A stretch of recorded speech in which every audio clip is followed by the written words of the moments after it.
মাননীয় প্রধানমন্ত্রীর কাছে আমার প্রশ্ন, বর্তমান বাস্তবতায় 11,000 টাকা বেসিক এবং 16,000 টাকা বেসিক দিয়ে এই আসলে শিক্ষক হতে আগ্রহ নিয়ে এসে এখানে আসলে দিন শেষে সার্ভাইভ করা খুব কঠিন হয়ে যায়। মোহাম্মদ আবুল হাসনাত, কুমিল্লা 4। ধন্যবাদ মাননীয় স্পিকার। মাননীয় প্রধানমন্ত্রীকে ধন্যবাদ জানাচ্ছি। সেকেন্ডারি এডুকেশন ডেভেলপমেন্ট প্রোগ্রাম হাতে নেওয়ার জন্য, একই সাথে সাথে learning acceleration program in secondary education হাতে নেওয়ার জন্য। মাননীয় স্পিকার, আপনার মাধ্যমে আমার প্রশ্নটি হচ্ছে, একটা বিশ্ববিদ্যালয়ের শিক্ষার্থী অথবা যারা চাকরি প্রার্থীরা যখন প্রাথমিক বিদ্যালয়ে শিক্ষক হিসাবে চাকরি করতে যান, তখন সেখানে 11,000 টাকা বেসিক দিয়ে শুরু করেন বর্তমান প্রেক্ষাপটে। অর্থাৎ এই চাকরিটা হচ্ছে 13 গ্রেডের চাকরি এবং 3য় শ্রেণীর। একজন যখন সেকেন্ডারি এডুকেশনে চাকরি করতে যান তখন বেসিক বেতন পান 16,000 টাকা। এটা 10ম গ্রেডের এবং 2য় শ্রেণীর চাকরি। আমাদের দেশের প্রাথমিক শিক্ষা এবং মাধ্যমিক শিক্ষা এই দুইটা হচ্ছে ফিডার ইনস্টিটিউশন। আমরা যদি ভালো শিক্ষার্থী ফিডার ইনস্টিটিউশন থেকে আমরা টারশিয়ারিতে পাঠাতে পারি, তাহলে সেখানে একটা রিসার্চ বেসড আমরা একটা আউটকাম পাবো। মাননীয় প্রধানমন্ত্রীর কাছে আমার প্রশ্ন, বর্তমান বাস্তবতায় 11,000 টাকা বেসিক এবং 16,000 টাকা বেসিক দিয়ে এই আসলে শিক্ষক হতে আগ্রহ নিয়ে এসে এখানে আসলে দিন শেষে সার্ভাইভ করা খুব কঠিন হয়ে যায়।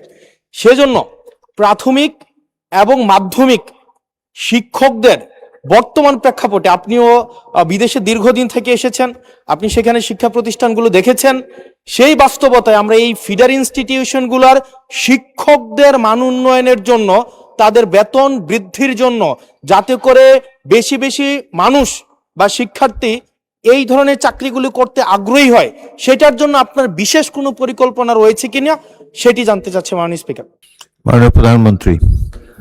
মাননীয় স্পিকার, আপনাকে ধন্যবাদ এবং জনাব হাসনাত, আপনাকেও ধন্যবাদ আপনার প্রশ্নের জন্য। আপনি নিশ্চয়ই খেয়াল করেছেন এই বাজেট সেশনে আপনি উপস্থিত ছিলেন এবং আমার এই প্রথম প্রশ্ন যেটা ছিল মূল প্রশ্ন, সেখানে আমি বলেছি যে এই বাজেটে টোটাল জিডিপির 2% আমরা শিক্ষার জন্য রেখেছি। এবং শুধু তাই নয়, আমাদের যেটি পরিকল্পনা আছে, আমরা পরিকল্পনার মতন যদি আগাতে পারি, ইনশাল্লাহ আমরা শিক্ষা খাতে বাজেট 5 বছর শেষে 5% নিয়ে যেতে চাই।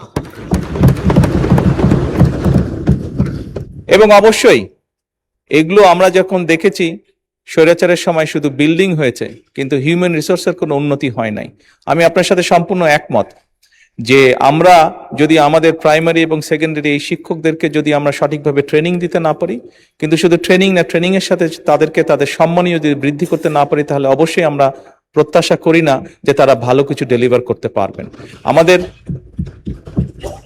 আমাদের তাদেরকে প্রশিক্ষণ দেওয়ার যেরকম কর্মসূচি রয়েছে, প্রশিক্ষণ দেওয়ার যেরকম পরিকল্পনা রয়েছে, বোথ সেকেন্ডারি অ্যান্ড প্রাইমারি, একই সাথে পর্যায়ক্রমিকভাবে আমরা যাতে তাদের সম্মানীয় বৃদ্ধি করতে পারি। আমরা অনেক সময় দেখি যে প্রাইমারি স্কুলের টিচাররা, এই সংসদে দাঁড়িয়েও আমি বলেছি যে অনেক সময় আমরা এখনো দেখি যে প্রাইমারি স্কুলের শিক্ষকরা তাড়াতাড়ি করে ক্লাস করিয়ে হয়তো আরেকটি সেকেন্ড একটি কোনো জবে অথবা কৃষিকার্যে যেটাই হোক একটি সেকেন্ড জবে তাকে যেতে হয়, তা না হলে তার জন্য সংসার চালানো কষ্টকর হয়ে যায়। সেকেন্ডারি স্কুলের ক্ষেত্রে আমরা অনেক শিক্ষকের ক্ষেত্রেই দেখেছি এরকম ঘটনা ঘটে। এই কাজটি যাতে তাদের না করতে হয় এবং তারা যাতে সঠিকভাবে তাদের সময় এবং তাদের মেধা শিক্ষার্থীদের পেছনে ব্যয় করতে পারেন, সেই জন্য তাদের সম্মানই বাড়ানো প্রয়োজন বলে আমরাও মনে করি এবং পর্যায়ক্রমিকভাবে